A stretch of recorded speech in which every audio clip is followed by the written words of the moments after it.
श्री शिवाय नमस्तुभ्यं भक्तों, हर हर महादेव। जैसे कि आपको पता ही है कि 6 जुलाई को सावन महीने का तीसरा दिन है। ठीक है, आपको इस दिन 3 बिंदी लगा देना है।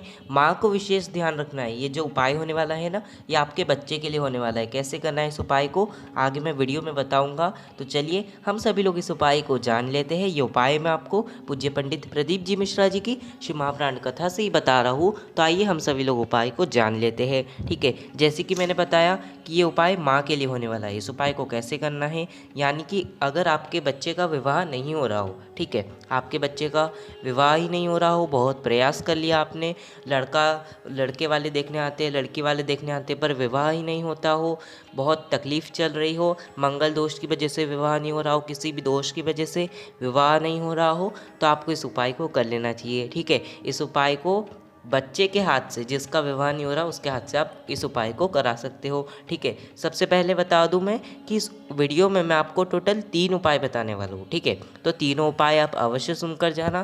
तीनों उपाय आपके परिवार के रक्षा करने के लिए होने वाले हैं, तो आप तीनों उपायों को अवश्य सुनकर जाना सावन महीने के तीसरे दिन के। कैसे करना है, पहले उपाय के लिए आपको ज़रूरत पड़ेगी चंदन की। चाहे वो कोई भी चंदन हो, लाल चंदन हो, पीला चंदन हो, अष्टगंध हो, तीनों में से कोई भी ले लेना। ठीक है, ले लोगे ना, और आपको ही चंदन को अच्छे से घोल लेना है। ठीक है, अपनी उंगलियों से घोल लेना और कटोरी में चंदन को लेकर चल जाना शंकर जी के मंदिर में सावन महीने के किसी भी दिन में। ठीक है, इस उपाय, पहले वाले उपाय को सावन महीने के किसी भी दिन कर सकते हैं। ठीक है, तो आप कटोरी में चंदन लेकर जाओगे ना, तो जिस बच्चे का विवाह नहीं होता, जिस बच्चे का विवाह नहीं होता उसके हाथों से, ठीक है, उसके हाथों से आपको जो माता अशोक सुंदरी जी का स्थान है, सबको मालूम है ना माता अशोक सुंदरी जी का स्थान, वहाँ पर आपको 3 बिंदी वो चंदन की लगानी है। ठीक है, जिसका विवाह नहीं हो रहा उसके हाथों से 3 बिंदियाँ वहाँ पर लगवा देनी है। लगा दोगे ना, जैसी स्क्रीन पर दिख रही है आपको, मैंने भी लगा दी, तो आप भी ऐसी लगवा देना। लगा दोगे, उसके बाद 2 मिनट उस बच्चे को कहना श्री शिवाय नमस्तुभ्यम मंत्र का जाप कर ले। जाप हो जाए उसके बाद जो आपने चंदन की बिंदी लगाई है, वो चंदन की बिंदी में से तीनों तीनों जो 3 बिंदियाँ लगाई ना, उन तीनों बिंदियों में से थोड़ा थोड़ा चंदन अपनी उंगली में ले लेना है। ले लोगे, फिर आपको इस उंगली को लेकर जाना है, इस बच्चे को लेकर जाना है आपके घर में। जाओगे तो जहाँ बच्चा सोता हो, जिस कमरे में सोता हो, उस कमरे में आपको वहाँ पर उस बिंदी को लगा देना है श्री शिवाय नमस्तुभ्यम कहते हुए। बस आपको इतना ही करना है। जो व्यक्ति सावन महीने में इस उपाय को कर लेता है, 3 से 3.5 महीने में या फिर 6 महीने में उसका विवाह पक्का हो ही जाता है, और विवाह हो ही जाता है इस उपाय से। तो आप लोग इस उपाय को अवश्य अपने बच्चों के लिए कर सकते हो, विवाह के लिए। तो बस यही था गुरुजी का पहला उपाय। अब जानते हैं हम सभी लोग गुरुजी का दूसरा उपाय, जो कि होने वाला है अगर हमारे घर में धन संपदा की कमी हो, धन संपदा टिकती नहीं हो, लक्ष्मी माता का आवक नहीं हो, लक्ष्मी माता आती नहीं है, पैसा आता है तो चले जाता है, टिकता नहीं है, तो आपको इस उपाय को कर लेना चाहिए। ठीक है, इस उपाय को करने के लिए आपको ज़रूरत पड़ेगी मात्र 1 कमल गट्टे की।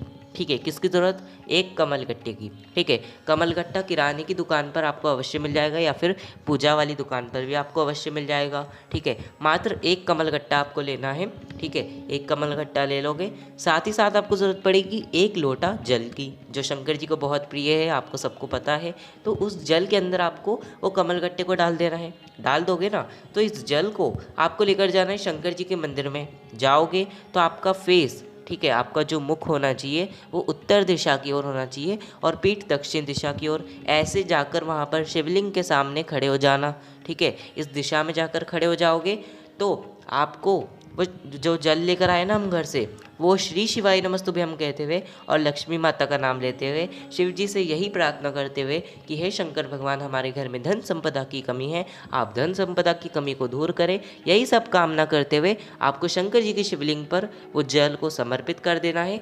कमलगट्टा अगर जल में रह जाए तो कमलगट्टे को निकाल कर शंकर जी की शिवलिंग पर चढ़ा देना है। बस आपको सावन महीने के तीसरे दिन इस उपाय को कर लेते हो तो आपके घर में धन संपदा की कमी नहीं होती है। फिर धन संपदा की जो कमी होती है वो दूर हो जाती है इस उपाय से। तो आप लोग इस उपाय को कर सकते हो। ठीक है, तो ये था गुरुजी का दूसरा उपाय। अब जानते हैं हम सभी लोग गुरुजी का तीसरा उपाय, जो कि होने वाला है अगर आप कोई विषम परिस्थिति में फंस गए हो। ठीक है, यानी कि कोई दलदल में फंस गए हो, कोई कष्ट आपको आ रहा हो, जीवन में दुख बढ़ रहा हो, कोई ऐसे कार्य में फंस चुके हो जो आप निकल ही नहीं पा रहे हो, कोई दुख चल रहा हो बहुत, तो आपको इस उपाय को कर लेना चाहिए। मात्र आपको एक बेलपत्र की ज़रूरत पड़ेगी। वो बेलपत्र कहीं से कटी फिटी नहीं होनी चाहिए। सावन के महीने में आपको इतना ध्यान रखना है कि हमें शंकर जी पर बेलपत्र कटी वाली नहीं चढ़ानी है। ठीक है, समझ आ गया ना।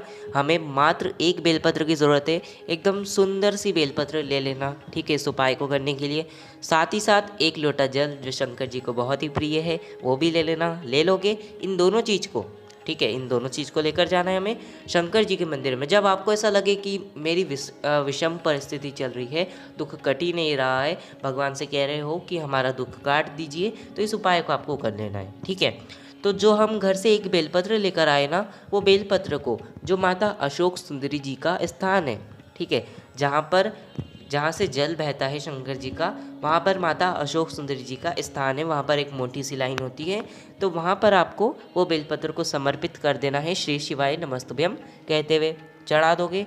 उसके बाद जब आप घर से जल लेकर आए ना, थोड़ा सा जल उस बेलपत्र पर आपको समर्पित करना है जो माता अशोक सुंदरी जी के स्थान पर आपने समर्पित करी है। समर्पित कर दोगे जल वहीं पर, फिर उस बेलपत्र को आपको उठा लेना है। जो माता अशोक सुंदरी जी के स्थान पर आपने बेलपत्र चढ़ाई ना, उसे उठा लेना है। उसे उठाने के बाद आपको शंकर जी की शिवलिंग पर उस बेलपत्र को समर्पित कर देना है। ठीक है, बेलपत्र समर्पित कर दोगे ना, बेलपत्र की जो डंडी होगी जहाँ माता अशोक सुंदरी जी का स्थान है उस साइड होनी चाहिए। ठीक है, समर्पित कर देना शंकर जी की शिवलिंग पर बेलपत्र को। और जब आपने थोड़ा सा जल चढ़ाया ना माता अशोक सुंदरी जी के स्थान पर, जब हम घर से एक लोटा जल लेकर आए, उसमें से आधा लोटा जल हमने माता अशोक सुंदरी जी के स्थान पर चढ़ा दिया। ठीक है, तो आधा लोटा जो जल बचा है वो शंकर जी की शिवलिंग पर श्री शिवाय नमस्तुभ्यम कहते हुए और अपनी जो भी मनोकामना है, जो भी दुख तकलीफ है, जो भी कष्ट चल रहा हो आपकी ज़िंदगी में, वो सब कहते हुए शंकर जी को जल चढ़ा देना है। जो व्यक्ति सावन महीने में इस उपाय को कर लेता है उसके सारे दुख महादेव हर लेते हैं। जैसे शिव जी ने विष पिया था, उसी प्रकार आपके दुख भी पी लेते हैं शंकर भगवान। तो बस ये थे गुरु जी के तीनों उपाय। अगर आपको कुछ नहीं समझ आया हो तो कमेंट में पूछ लेना, मैं आपको अवश्य बता दूंगा। और कमेंट में हर हर महादेव और श्री शिवाय नमस्तुभ्यम लिखना ना भूलें। तो बस आज की इस वीडियो में इतना ही। श्री शिवाय नमस्तुभ्यम, हर हर महादेव।